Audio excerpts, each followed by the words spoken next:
Welcome back, warrior. Okay, so we are reading Doctrine and Covenants section 89, and the historical background is in the revelation now known as section 88 of the Doctrine and Covenants. The Lord commanded, my glasses. The Lord commanded Joseph to establish a school where the elders of the church could be instructed in doctrinal and secular matters. The brethren responded and starting on January 22nd, 1833, the first class began in the upstairs floor of the Newell K. Whitney store. Here, they witnessed powerful outpourings of the Spirit. Some spoke in tongues and participated in the washing of feet, as recorded in section 88. After the school had been in session for a little over a month, on February 27th, 1833, Joseph Smith received the revelation now known as the Word of Wisdom, found in section 89 of the Doctrine and Covenants. A little more than 30 years later, in 1868, Brigham Young said this. Sorry, for some reason I'm walking so fast, but I think it's because when I'm not wearing my actual shoes right now, I'm kind of barefoot with socks. I guess it's not barefoot, it's with socks, but without shoes, I mean. So it says here, quote, the brethren came to that place for hundreds of miles to attend school in a little room, probably no larger than 11 by 14 feet or 3 by 4 meters. When they assembled together in this room after breakfast, the first thing they did was to light their pipes and while smoking, talk about the great things of the kingdom and spit all over the room. And as soon as the pipe was out of their mouths, a large chew of tobacco would then be taken. Often when the prophet entered the room to give the school instructions, he would find himself in a cloud of tobacco smoke. This and the complaints of his wife at having to clean so filthy a floor made the prophet think upon the matter, and he inquired of the Lord relating to the conduct of the elders in using tobacco, and the revelation known as the Word of Wisdom was the result of his inquiry, end quote. Brigham Young remarks, Deseret News, February 26, 1868. I love this so much. First of all, that a woman's prayers or silent prayers or vocal prayers would be answered by the Lord himself. Second, we are not perfect in trying to obey the Lord's commands, right? We are not without fault. We will not do things right when he asks, but I love that they did it regardless, right? And as they became holier people and came closer to the Lord, they were able to receive different revelation that would allow them to become holier, and they were open to that. I think sometimes when I hear of people wanting to get baptized and they choose not to get baptized because they haven't forsaken all of the things that they love, like coffee or smoking or drinking. They think that they have to be perfect at it before they can get baptized. And I'm thinking in my mind, and I feel like I'm more forgiving of those things because I grew up in Florida. My parents are both, well, one of them is a convert, and my parents were never perfect at doing the gospel things. We'd go out every Sunday to Sizzler because my dad didn't want to make my mom work, right? So like, but he was fine making everybody else work. No, so like I think it's cute, but also not good, right? But we were trying, right? And I think that's what the Lord wants to see. He wants to see us trying. He wants us to show forth effort. So I love that these men did the school of the prophets like they were instructed. But yeah, they weren't perfect. They're still chewing tobacco. They're still, smoking and all these things. And so when and these were the apostles and like, hello, you're just like, really? And so I love that we're going to get into this revelation and how the Lord was giving them this instruction to help them, and Imagine if this still went on in our churches today. Imagine if like they were smoking pipes, and imagine if they were like had like chewing tobacco and just chucking it on the church floor. Can you just imagine? Like that would be so gross. And like all of us would be cleaning it every Sunday, because now instead of sweet Emma trying to clean the floor, we're all at church cleaning, on Saturday when we sign up and volunteer to clean the church. I'm pretty sure 0 people would have signed up to clean the church if there been like chewing tobacco on the floor that we'd have to like scrape up off the carpet. Like, no thanks. And the grossness of it. And I'm sure there'd be 0 people playing basketball on such a floor. You know what I mean? Because we all have over here, we have basketball courts inside our church buildings. And so, yeah, doubt it, there'd be 0 basketball players playing, unless maybe they were to all chip in to clean the floor. Who knows? Could you imagine though? It would be the worst. Anyway, so yeah, we do not need to be perfect. And I think what I was saying before is we can get baptized even if we haven't given up those things that we know are holding us back in some way or another. We can still get baptized. And what's awesome is that the Lord's Comforter, the Holy Ghost, will help us realize those things that we do need to stop and start to become better versions of ourselves. And we can use the Comforter, the Holy Ghost, as a strength to us to help us with that. We don't have to wait until we are perfect to then get baptized into the gospel of Jesus Christ, because the gospel of Jesus Christ is what's going to strengthen you. And so that's my belief. I know a lot of people have their own personal beliefs, but I think that the more forgiving we can be of each other as we are walking on our covenant paths, that it will be better for each one of us. Be patient with your neighbor. Maybe your neighbor has been drinking coffee their whole life and wants to get baptized, but because we look at them all judgy, they choose not to get baptized. And we don't want to be the ones influencing their decision. We want that decision to come from within themselves, and we want to accept them for who they are and where they're at in their journey, and just be okay with sure, if they need to drink coffee, whatever, who cares? As long as you love Jesus, that's what's important. And so that's what I'm about, I don't as you continue to get closer to Christ, maybe the coffee will come down. Maybe you'll not drink as much coffee. Maybe you'll always drink coffee. You know what I mean? But that doesn't have to stop you from having a relationship with Jesus Christ, from having that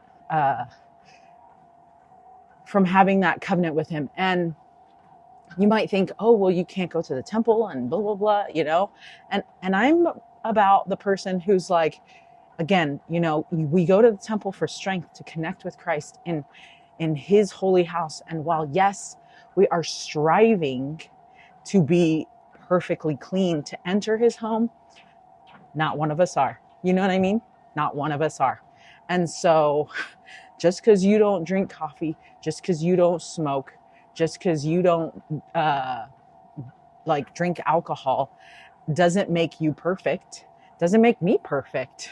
Just because I don't do those 3 things or whatever does not make me perfect. There are a whole lot of other sins that could keep me from heaven than those 3 things here on earth. You know what I mean? And those 3 weaknesses that could easily, be something that I feel if they really wanted to, they could stop next day, Whereas some of the things that I struggle with, I don't think I could stop in a day, So don't judge other people because they sin differently than you. And that's what I say about all that. You know what I mean? Okay. So here we go.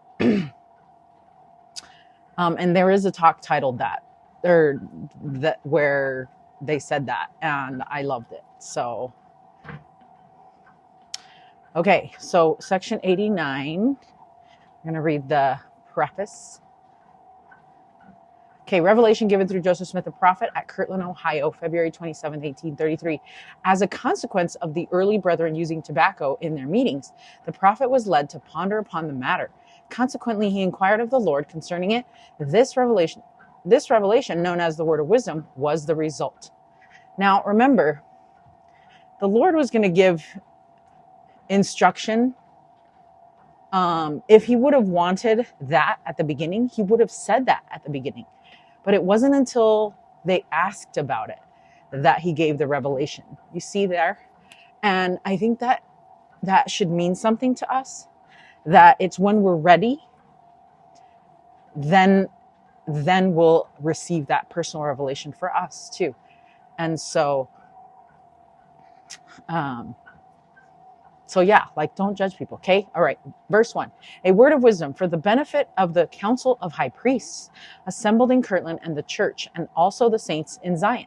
To be sent greeting, not by commandment or constraint, but by revelation and the word of wisdom, showing forth the order and will of God in the temporal salvation of all saints in the last days, given for a principle with a promise, adapted to the capacity of the weak and the weakest of all saints, who are or can be called saints.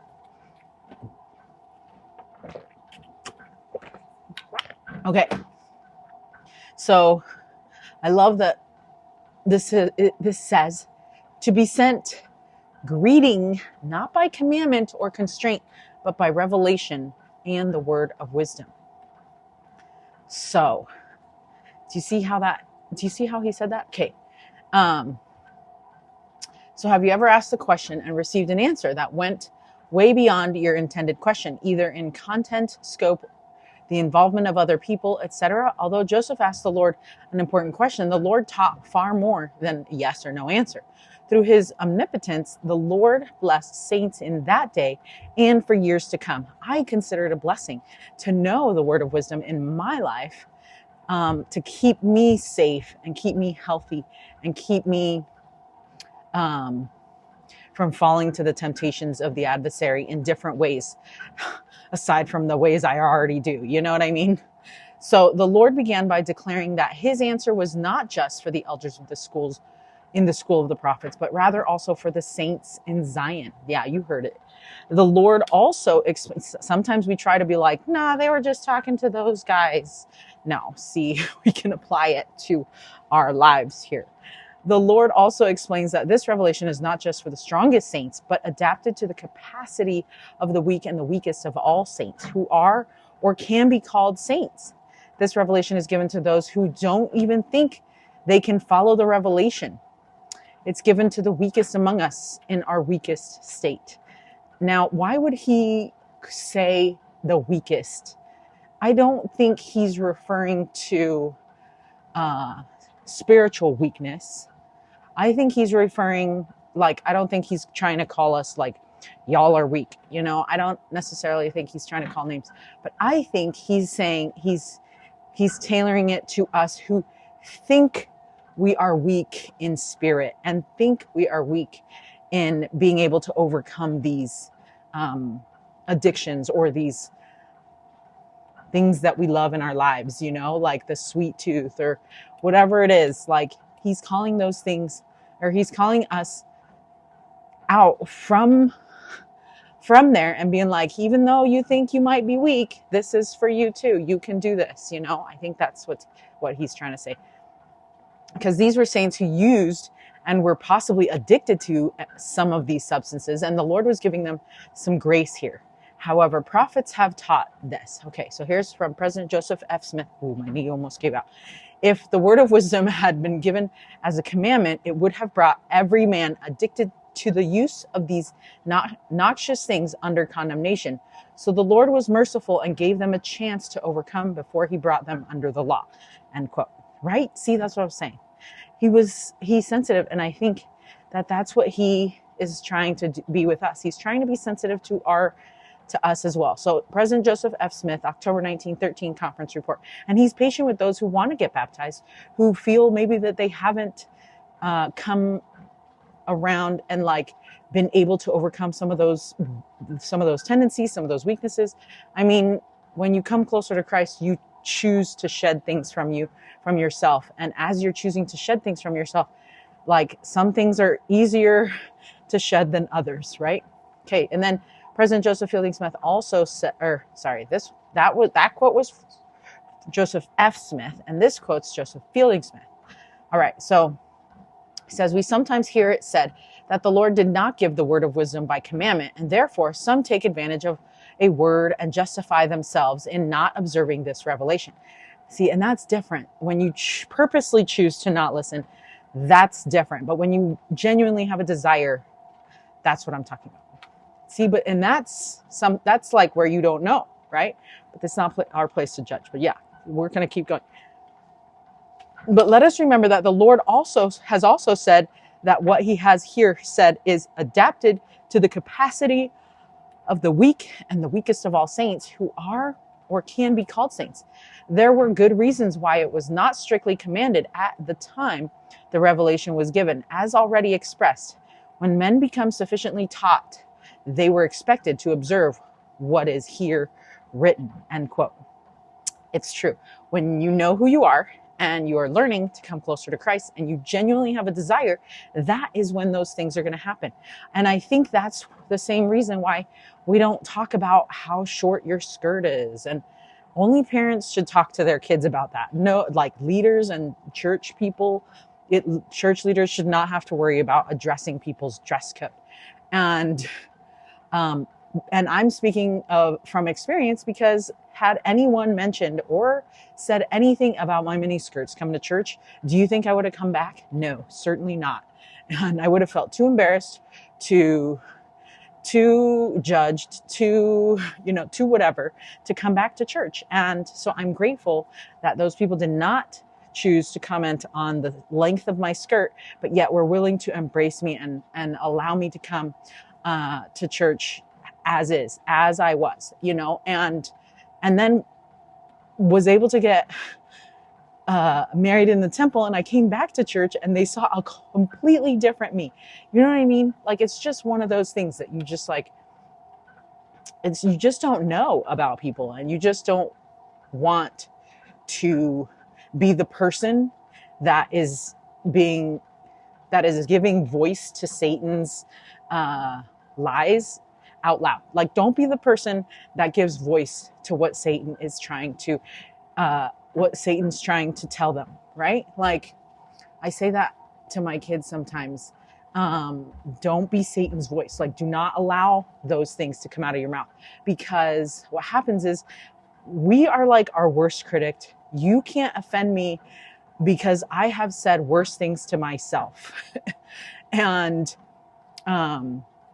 that's basically what it is. But don't help Satan by giving voice to some of those things in person, because I've heard all of it internally, right? Like, I've heard it myself. I've said it to myself. I try to overcome saying it to myself. You know what I mean? But then there's those times where people are so mean and they give voice to what Satan is tempting them to say out loud to somebody. And then that is super hurtful, because while you can't offend me because I've said it to myself and said worse things to myself in the past, it still stings, right? And it still hurts. And so don't be that person. Don't voice what Satan is trying to get you to say. And that goes, that's with your kids, with your spouse, with your friends, with your non-friends. You know what I mean? Okay, we're going to read verse 4. It says, behold, verily thus saith the Lord unto you, in consequence of evils and designs which do and will exist in the hearts of conspiring men. In the last days I have warned you and forewarned you by giving unto you this word of wisdom by revelation. Okay, so the Lord then takes this further than just the saints of Joseph's day. And the Lord explains that there are and will be evils and designs in the last days that will be in the hearts of conspiring men, of course. Therefore, this revelation is a warning, commandment, and protection all in one. So, because they're going to, how did Nephi's people Was it Nephi? Anyway, how did their people escape? And it was because they got the guards drunk and they were able to sneak out all the prisoners. You know what I mean? So like those are, sometimes they're used as tools and weapons against the enemy, and they can be used against us too. So, and Satan can use those things against us. Okay. President Ezra Taft Benson said this: the Lord foresaw the situation of today when motives for money would cause men to conspire to entice others or to take noxious substances into their bodies. Advertisements which promote beer, wine, liquors, coffee, tobacco, and other harmful substances are examples of what the Lord foresaw. But the most pernicious example of an evil conspiracy in our time is those who induce young people into the use of drugs. My young brothers and sisters, in all love, we give you warning that Satan and his emissaries will strive to entice you to use harmful substances, because they well know if you partake, your spiritual powers will be inhibited and you will be in their evil power, end quote. President Ezra Taft Benson, A Principle with a Promise, April 1983, General Conference. Now, you might think because I said that some people could stop using these things next day. Well, yeah, some people can.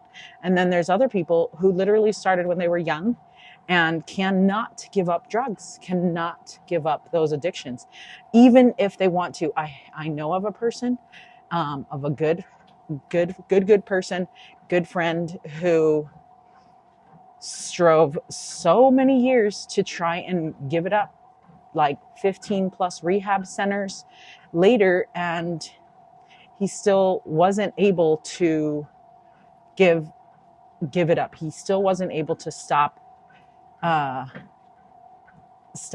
using, and it's really sad because he destroyed his life. He's not able to hold down a secure job. He had a really great job, was an entrepreneur, and just like all those things he just gave it up, couldn't keep it. Couldn't keep it going because of those addictions that he started as a teen, and it's super sad to see somebody with so much potential have that happen to them. Okay, homeless, yeah, like went that route and stuff. Yeah, it's really sad. And you try to help, and you literally just can't, because you help for a little bit and then they go back to the cycle, and it's just really hard, It's really hard to see somebody that you love go through that, and like that you can't do anything, to actually help. Okay, so verse 5. That inasmuch as any man drinketh wine or strong drink among you, behold, it is not good, neither meet in the sight of your Father, only in assembling yourselves together to offer up your sacraments before him. And behold, this should be wine, yea, pure wine, of the grape of the vine of your own make. And again, strong drinks are not for the belly, but for the washing of your bodies. And again, tobacco is not for the body, neither for the belly, and is not good for man, but it is an herb for bruises and all sick cattle, to be used with judgment and skill. And again, hot drinks are not for the body or belly. Okay, so something really quick. It says tobacco is not for the body, neither for the belly, not good for man, but is herb for bruises and all sick cattle. Okay, so there are certain drugs that are used just for animals, and then we decide to use them for humans. Isn't that crazy? I remember there was, when I was pregnant and in labor, I needed something, I was like, I need an epidural. This was my first kid. Need an epidural right away. I think I was like a 1. It was the worst, like first time experiencing all this pain or pressure or surges, whatever you want to call them. Yes, I have taken these classes. And it was just impossible, right? And so they gave me the epidural, which is supposed to numb, halfway down. I was able to sleep. I was able to, my water broke, all the things. Okay. It was great. But then they have this drug called, now let me see if I can remember it. Okay. I don't remember it. Pitocin? I don't remember what it's called. Okay. I should look it up. But anyway, it's basically the same drug they give cattle. And I'm like, wait, we're going to use the same drug that we use on an animal that's like how much heavier and stronger than me, and we're going to use it on me. We're going to use it on humans, so like, yeah. Do your research, you know what I mean?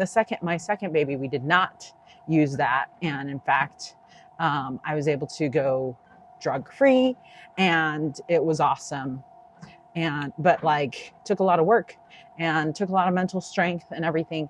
And it was fantastic. I had zero drugs, and I was like, this is awesome. And I was able to walk right after. Anyway, it was just great. But yeah, you don't know what you don't know. So I didn't know that we were using, and I don't know for sure if that's what it's called. I feel like it is. Anyway, maybe you remember and you can remind me what it is. But it's basically, you're just trying to get the baby out of your stomach. And so they put this drug in you, and it's supposed to get the baby to come out. And I'm just like, pretty sure my baby wants to come out regardless of this thing, but why would we need to put that thing in me? I think it's when they induce you or something. Anyways, I really am not versed in all the things. I definitely needed to do more research, but that's one thing I heard was they give moms something after they give them an epidural to get the baby to come out. And it is the same thing that they give cattle. And I was just like, great. So glad. So yeah, do your research. If you don't want the same stuff, you're going to need to put it in your, like, what is it? In like your, I know I should have looked it up, but I didn't know this was what we were going to cover today. It's like your birth plan. That's what it's called. Put it in your birth plan that you don't want that. But anyways, okay. So the Lord begins by describing things that are not good, right? He identifies these things to be the wine or strong drink, tobacco, and hot drinks. President Boyd K. Packer often quoted Apostle John A. Woodstow on gospel principles. Here's a quote from Woodstow's book on the Word of Wisdom. Quote, Joel H. Johnson, with whose family the prophet was intimate, relates that on a Sabbath day in July 1833, following the giving of the Word of Wisdom, when both Joseph and Hiram Smith were in the stand, the prophet said to the saints, I understand that some of the people are excusing themselves and using tea and coffee because the Lord only said hot drinks in the revelation of the Word of Wisdom. Tea and coffee are what the Lord meant when he said hot drinks. Brigham Young, who, as the president of the Council of the 12, was very near to the prophet, always taught that hot drinks meant tea and coffee, end quote. John A. Woodstow. Now, I don't know when hot cocoa was invented. If it was in this 1833 time, or if it was before. And I'm about to go look it up because I feel like that's something I need to research on my own. And you can research it on your own too and see what the Spirit is telling you. I personally feel like hot cocoa is not included, but at the same time, it is a hot drink. Also, people drink hot apple cider to help with gut problems. You know what I mean? I'm not here to tell you what it is including and what it is not including. So you need to do your own research and get revelation for yourself, right? Sometimes we're going to need that hot lemon water because it's going to help flush out something in our system that is needing to come out. But I don't know, so you need to research that on your own. The hot drinks they're referring to means tea and coffee. I'm not about to get into herbal, not herbal, whatever. Okay. That's not my place. That's your place. You get to decide. You get to figure that out for yourself. Cause I figured it out for myself. So anyway, that's as much as we're going to cover there for that, because I don't want to get into this. Oh, Sister Winegar said that, again, I told you, I'm not going to judge you on what you try to drink at home or what you want to drink in public, whatever, I'm not here to judge you. What I love is just knowing that you and I have a relationship with Christ, that we love Christ enough that we get to talk about him together, and that is what matters to me. And as we continue to get closer to Christ, I know for me, I'm going to continue to improve. And I know because of how I get closer to Christ and makes me want to be a better person, I know that that's going to happen to you too. And so, maybe be patient with ourselves in how we progress, but don't be too lenient on ourselves either at the same time, right? Like, we're doing the best that we can. We're doing great, but we know we can do better. And that's the important part. Okay. And Christ can help us get there. Whatever we need to do, Christ will help us get there. Okay. Verse 10, and again, verily I say unto you, all wholesome herbs God hath ordained for the constitution, nature, and use of man. I'll see if you were questioning about the herb stuff. Every herb in the season thereof, and every fruit in the season thereof, all these to be used with prudence and thanksgiving.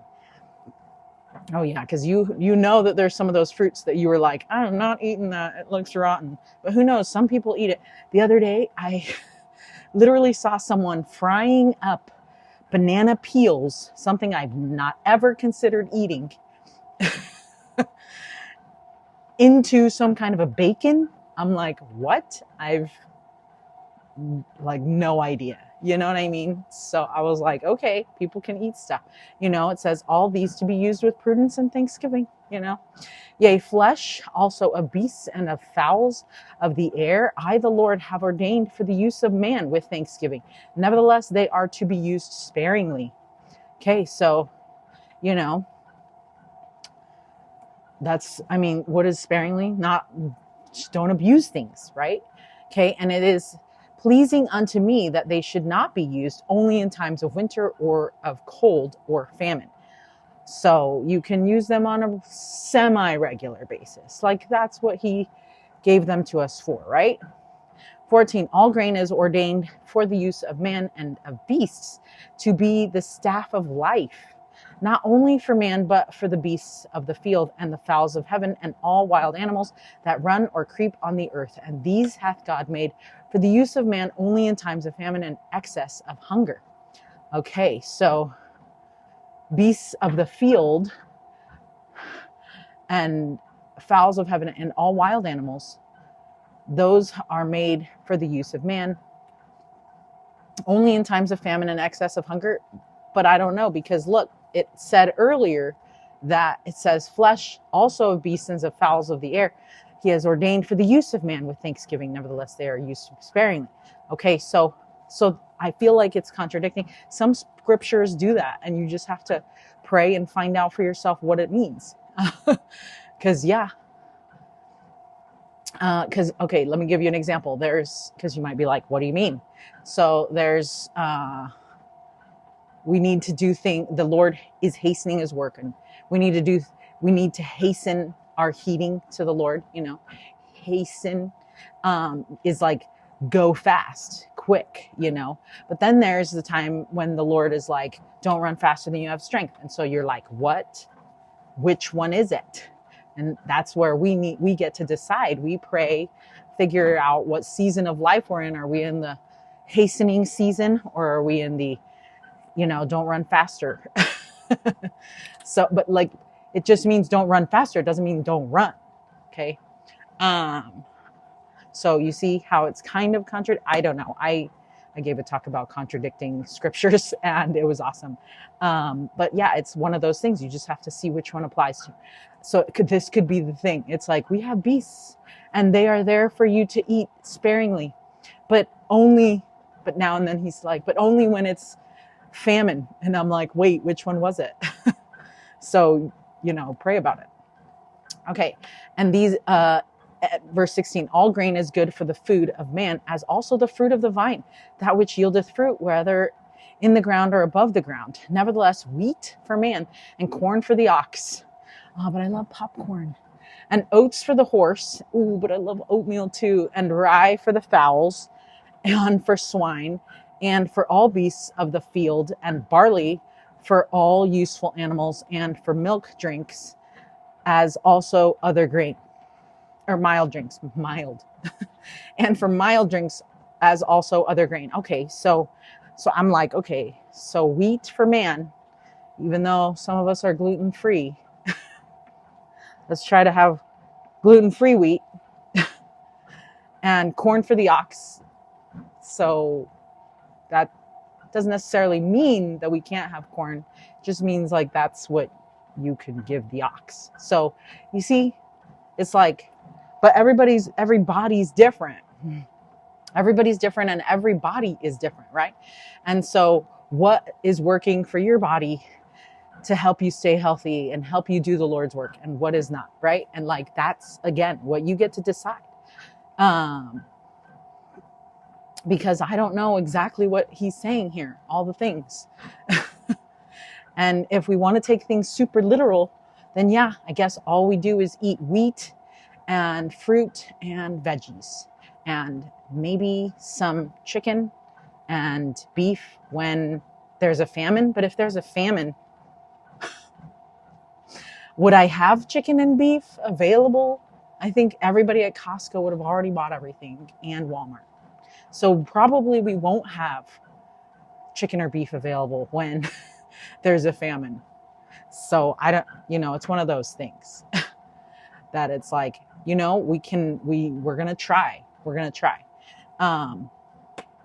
So the Lord is giving things that he has ordained for the use of man.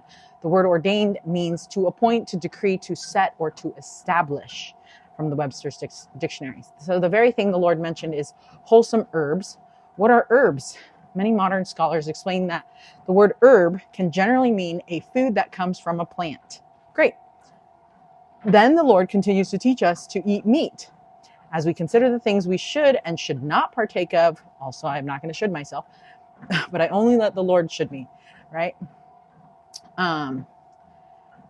Partake of in our bodies. Consider, and see, you want to listen to the creator of your body, because he created you, so he knows what's going to be good for you and what's not going to be good for you.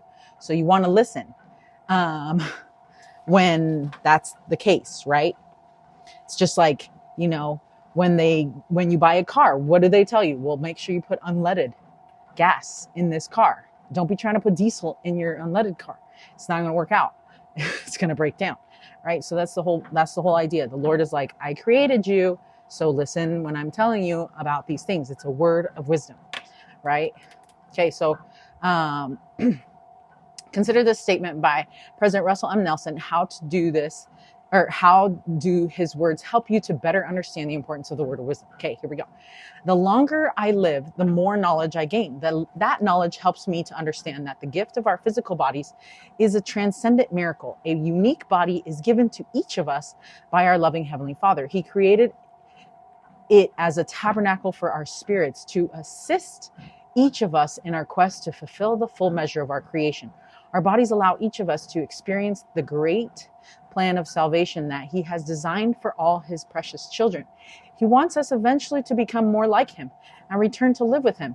That great blessing would not be possible without our first receiving a physical body in this probationary estate. Remarkable as your body is, its prime purpose is stated earlier, is of greater importance to serve as tenement for your eternal spirit. Your spirit acquired your body and became a living soul to experience mortality and the associated trials and testing. Part of that testing is to determine if the appetites of your body can become mastered by the spirit that dwells within it. End quote. President Russell M. Nelson, your body, a magnificent gift to cherish. New Era, August 2019. Also consider this statement by President Packer. I have come to know that a fundamental purpose of the word of wisdom has to do with revelation. If someone under the influence can hardly listen to plain talk, how can they respond to spiritual promptings that touch their most delicate feelings? As valuable as the word of wisdom is as a law of health, it may be much more valuable to you spiritually than it is physically. End quote. Boyd K. Packer, Prayers and Answers, October 1979 General Conference. Okay, I love that. Okay, so verse 18, and all saints who remember to keep and do these things, walking in obedience to their commandments, to the commandments, shall receive health in their navel and marrow in their bones. Okay, and this is also temple speak, so that means it's very important. And shall find wisdom and great treasures of knowledge, even hidden treasures. Now, when we are taking care of our bodies, we can find great treasures of knowledge, wisdom, and hidden treasures. I want these things. You know, the Spirit can talk to you in a way that it can't communicate with you when you are under the influence of any substance. I'm talking about chocolate too, or, you know, maybe you like the cheesy crisps, you know, because they're crunchy cheese and you ate a whole bag, you know, like that is probably not when the Spirit is going to talk to you about some kind of awesome treasures in the scriptures. But maybe the Spirit's trying to tell you, like, hey, take it down a notch on how many cheese crisps you're eating. I'm talking to myself. I love cheese crisps, by the way. They are so good. Have you tried the jalapeno? No, not jalapeno. The pepper jack cheese crisps? They're so good. Anyway, I have toned it down on the cheese crisps. But I also love chocolate, and I can eat like literally a whole bag. And yeah, I know that the Spirit is only telling me to stop eating. It's not trying to tell me other wisdoms and other treasures of knowledge and things. You know what I mean? The only knowledge it's trying to give me is the knowledge to know how to control myself. And so I know that the word of wisdom was given to help us, right? Because then you sit on the toilet and you're just like, this is not where I wanted to be all day. Right? And you just realize, oh, I could have listened to the Spirit when it was trying to tell me this, and you just didn't. And so this is where we're at, right? So, you know, the Lord is trying to tell us things that are going to help us. And it's up to us if we choose to obey. He can't make us obey, right? Verse 20, but the consequences can sometimes make us obey. And verse 20, and shall run and not be weary, and shall walk and not faint. Ooh, again, temple speak. Okay, these are promises that we are given as we not only keep these commandments, but as we also strive to connect with Christ. He is going to promise us these things at a different level and in different commandments, or in different places that he has revealed himself. So like in the temple, he's going to promise us these same things, and he's trying to strengthen our resolve with the word of wisdom as well to help us become better and become stronger. Okay, in verse 21, and I, the Lord, give unto them a promise that the destroying angel shall pass by them as the children of Israel and not slay them. Amen. So good, right? And if you've eaten a lot of sugar before bed and you wake up and your hands are like, I can't open my hands, you know that destroying angel is coming. So if you want that destroying angel to skip over you, probably what we need to be doing is not eating all that sugar before bed. Okay, Linda? I know. Okay, have you tried Creamies? There's a machine called the Creamy or something. Anyway, we use now protein drink into the Creamy and freeze that to help us not have ice cream every night, because I love ice cream. I don't know what it is. What do they put in there? Anyways, okay. So the Lord then gives these promises. Oh, wait, did I say amen? Yeah. And okay, verse 21, we'll read it again because it's good. And I, the Lord, give unto them a promise that the destroying angel shall pass by them as the children of Israel and not slay them. Amen. Okay. So the Lord then gives these promises to those who keep and do these sayings. And he promises both physical and spiritual blessings to them. President Boyd K. Packer explained what is meant by the symbolism the Lord uses, that the destroying angel shall pass by them as the children of Israel. He taught, quote, it is not from mortal death that we shall be spared in such a Passover. Oh, but that's just what I was thinking. If we walk in obedience to these commandments, for each of us in time shall die. But there is spiritual death which you need not suffer. If you are obedient, that spiritual death will pass over you. For Christ, our Passover is sacrificed for us. The revelation teaches. End quote. Okay, I don't know if it's you or me, but I didn't quite understand what it said. We're going to go to the next quote anyway. Maybe that'll help us because it's Elder Dieter F. Uchtdorf. I love President Packer, but sometimes he has big words and I'm like, what? And that's okay. I know, right? It's usually like it's usually President Packer, he'll say things and I'm like, yes. And then he'll say things and I'm like, what? And that's just how it is.